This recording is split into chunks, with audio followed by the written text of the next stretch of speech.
Hey everyone, JJ Kegel here. Today I'm going to be showing you how you can use the built-in dictionary in the Translate app in iOS 14 to simultaneously translate a word from English to another language while also giving the definition.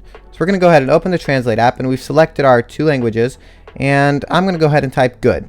Press return, and we can see now that we can select the different meanings of good, and it will actually give us the Spanish definition for that the Spanish word for that specific definition. So good meaning something for one's benefit would be beneficio. Anything that is pleasing, good meaning anything that is pleasing would be el bien. Thanks for watching. I hope this video helped. Please subscribe.